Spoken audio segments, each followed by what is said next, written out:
Fuerzas Armadas y de Orden solo bajo la inspiración patriótica de sacar al país del caos que en forma aguda lo estaba precipitando el gobierno marxista de Salvador Allende. The Chicago boys delivered their economic blueprint, the brick, to Pinochet.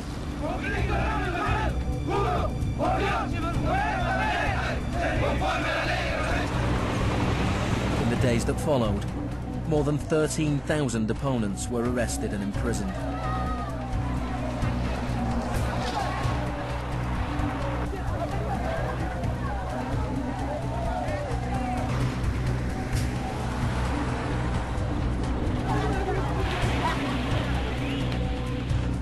Thousands of prisoners were held in the National Stadium. Many were tortured. Chile became notorious around the world. ¿Cuántas personas?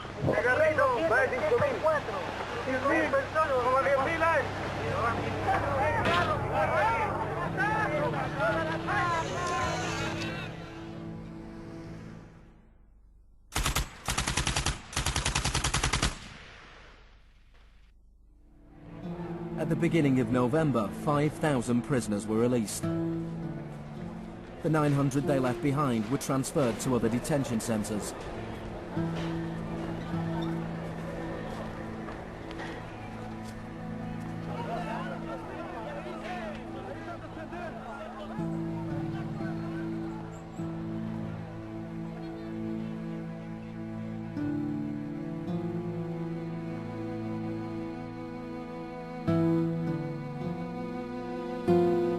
Less than a month later, FIFA allowed Chile to play a World Cup qualifier in the very same stadium.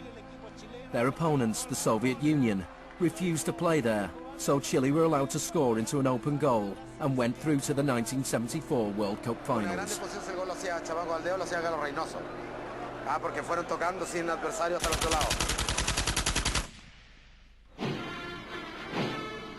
With the population in shock, Pinochet imposed the policies recommended by the Chicago boys. Removal of price controls, the sale of state companies, the removal of import barriers and cuts to government expenditure. Friedman later openly acknowledged the importance of the Chilean experiment. Here was the first case in which you had a movement toward communism, which was replaced by a movement toward free markets. It didn't work.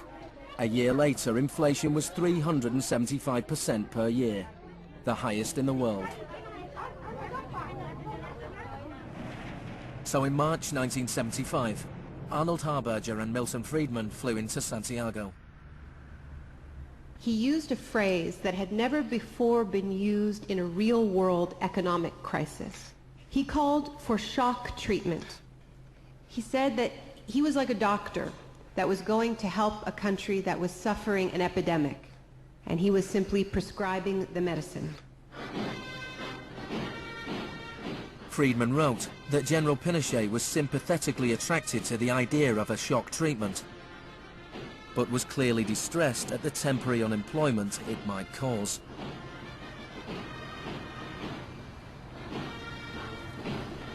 It rapidly became clear that Friedman's economic policies benefited the wealthy at the expense of the poor. It was calculated that a family trying to live on the average wage had to spend 74% of its income on bread. Items such as bus fares or milk became luxuries, and Pinochet got rid of free milk in school, a move that echoed the controversial policy of the young education minister in Britain, who would later become his friend.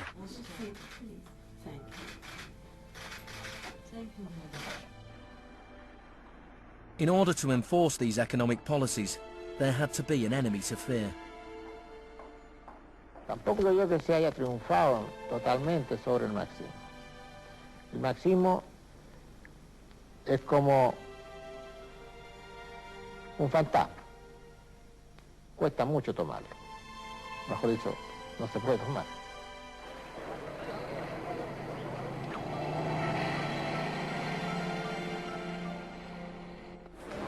Friedman and Harberger argued that free market economics went hand in hand with freedom and democracy. But in Chile, where their ideas were being implemented within the context of a military dictatorship, the opposite was true. Many in Latin America saw a direct connection between the economic shocks that impoverished millions of people and the epidemic of torture inflicted on those who believed in a different kind of society. One of those was Orlando Letelier. Letelier had been Allende's ambassador in Washington. He spent a year in one of Pinochet's prisons before being exiled back to America. In 1976, Letelier wrote, "The economic plan has had to be enforced, and in the Chilean context, that could only be done by the killing of thousands, the establishment of concentration camps all over the country, and the jailing of more than 100,000 persons in 3 years."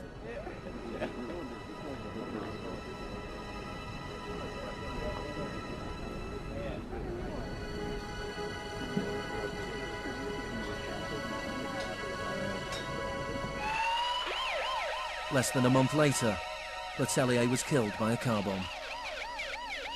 Good evening. A powerful bomb today tore through a car as it was driving along Washington's usually quiet Embassy Row. The Chilean was Orlando Letelier, who also had been foreign minister during the last months of the late Salvador Allende's Marxist regime. Richard Roth reports. Michael Townley, a member of Pinochet's secret police, was behind the bombing. He'd entered the US on a false passport with the knowledge of the CIA. Michael, buenas noches. Buenas noches, Pablo. La opinión del Poder Judicial chileno, ¿hay confianza en él? Mire, yo confío plenamente en la justicia chilena, como patriota y luchador antimarxista y juntista por sobre todas las cosas. Despite his confidence, Townley was extradited to the US and convicted of Letelier's murder. Pinochet ruled Chile as a military dictator for 17 years, but in a frank interview, Harberger remained in denial. You cannot have a repressive government for long within a genuinely free economic system. In the same year as Orlando Letelier's murder, Milton Friedman was awarded the Nobel Prize for Economics. You people have such a distorted idea of what went on. Let me tell you some facts. Number one, I was offered 2 honorary degrees by universities in Chile before I went down. I refused to take them because those universities were being supported in part by public funds, and I did not want to appear in any way to provide any support to the political system in Chile. I'm not a representative of Chile. I'm not an advisor to Chile. I have no commitments to the government of Chile.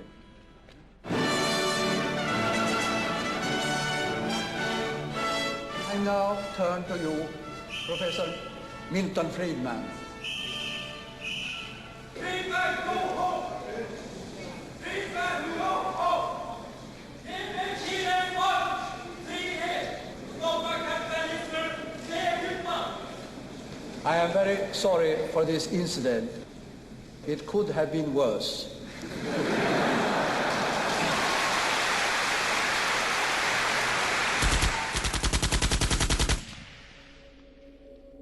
What I'm trying to do in the shock doctrine is tell an alternative history of how this savage stream of pure capitalism that we've been living, capitalism unrestrained, came to dominate the world. Chile wasn't the only country in South America to adopt Chicago school policies. Friedman's disciples held key positions in Brazil and advised the government of Uruguay. Then on March the 24th, 1976, a military coup overturned the government of Isabel Perón in Argentina. A junta of 3 generals took over the country, led by General Videla. Chicago boys landed key economic posts in the military government. They seized the opportunity for major economic and social re-engineering. And within a year of the coup, wages lost 40% of their value, factories closed, poverty spiraled. Just as in Chile, people had to be terrorized into accepting these economic policies. Videla learnt from Pinochet's experience. He adopted the tactic of disappearing people. Striking a balance between public and private horror, disappearances were often carried out in broad daylight, but could always be denied.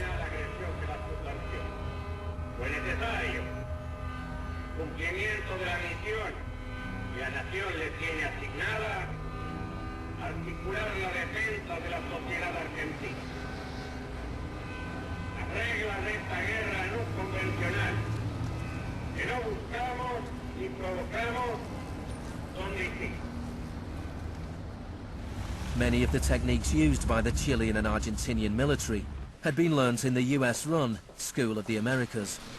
Torture techniques taught, from rape to derobing to torture with pointed objects, breaking of extremities, poking eyes out, branding. In Latin America, there are various regimes which at the moment are abusing human rights. Political murder, torture, deportations, imprisonment without trial, using the techniques they may have learned in this establishment.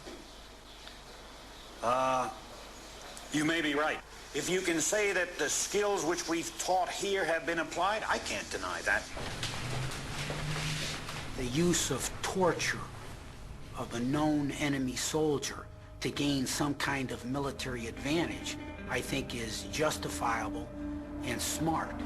To go beyond that, to use torture techniques merely to intimidate people is completely wrong, unethical and immoral. But in Argentina and Chile, these techniques were not used just on soldiers or terrorists. They were used on students and union members. They were used on anyone who opposed the free market economic policies of the regime.